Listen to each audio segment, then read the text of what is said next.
This is the final strategy we're sharing from our 7 proven strategies for starting a business while still paying student loans without refinancing or a rich relative. But these strategies go way beyond starting a business. I'm jumping into the hustle versus anti-hustle or unhustle debate. Sign up for the webinar at overflowyourpossibility.com/webinar. But this post, however, will have applicability for everyone who is already or is thinking of being an entrepreneur. First, I want to start with a best piece of advice. One of the best pieces of advice we received when we were early in our entrepreneurial journey was to be ready to live, ready for the first 3 years to live like we'd never lived before and will never live again. Something you need to understand about us is that we're already high capacity people. Brandon, my husband, went through Marine Corps boot camp. I went through a very rigorous college and worked part-time throughout in order to pay for it.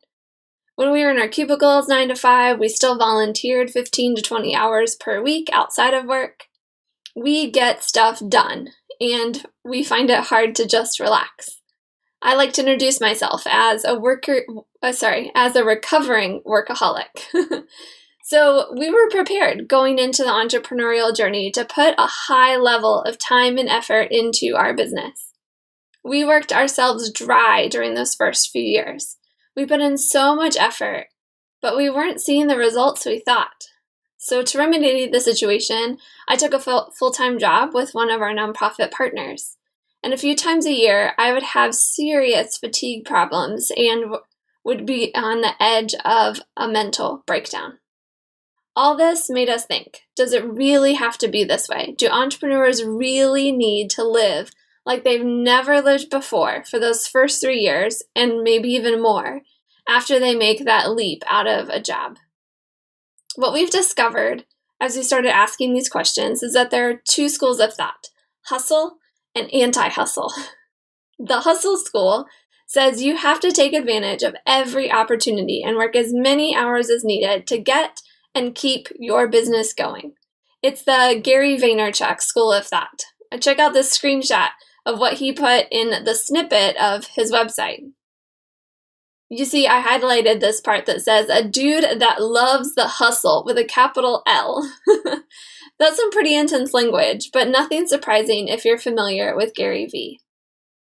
The anti-hustle school says that working less actually helps you do the right things that bring you the most money so that you don't waste your time on meaningless busy work. From what I can tell, for the most part, this school has risen up as a reaction to Gary V and is super popular among millennial entrepreneurs, of which I am one. So I have 3 important points I don't see either the hustle or the anti-hustle groups discussing nearly enough. And I want to share those with you today. So the first is that for me, there's a big criteria that distinguishes the hustle from the anti-hustle groups, and that's money. I hate stereotypes, so take this as a complete overgeneralization. But most often what I see is that the hustle people, the people that believe that you have to be doing the hustle, are people that tend to have grown up in lower income households, while the anti-hustle people tend to come from higher income homes. It makes sense if you think about it. If Jane had to contribute to her family, cooking, cleaning, laundry, working from a really young age, then she has been nurtured to be scrappy and to figure things out with her own blood, sweat, and tears.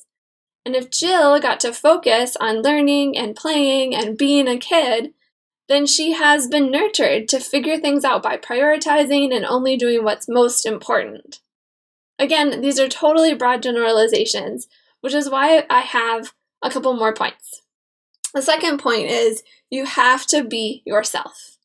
You might have noticed that you were a high capacity person and always kept yourself busy from a young age despite your socioeconomic status. You might only be you might only be able to operate at 60 miles an hour and 16-hour days. That's fantastic. Be you.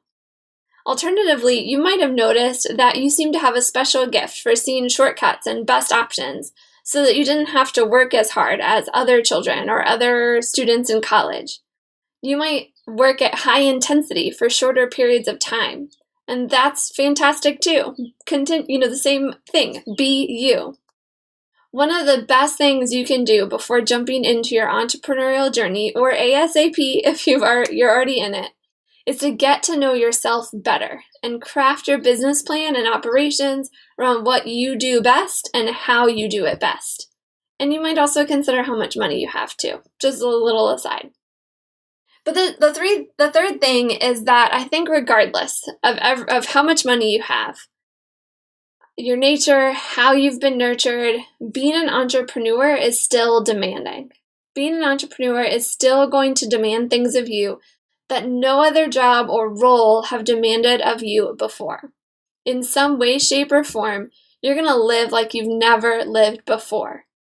Prepare emotionally, mentally, physically, and spiritually for demands on your emotions, mind, body, and soul that you did not see coming. Entrepreneurship has these twists and turns and ups and downs, and knowing that you don't know exactly what will be demanded of you is helpful when those surprises do come up. So I conclude by saying that I still agree with that piece of advice. Be ready to live like you've never lived before and never will live again for the first 3 years. No matter how prepared you feel, no matter if you hustle or not, expect the unexpected and plan for the unplanned. Be ready to live differently than you ever have or ever will, whatever different will look like for you. So that's the full cup that I had for you today, but there's an overflow. Like I mentioned at the beginning, we created a free webinar for you. The strategy that I presented today is only one of 7 strategies.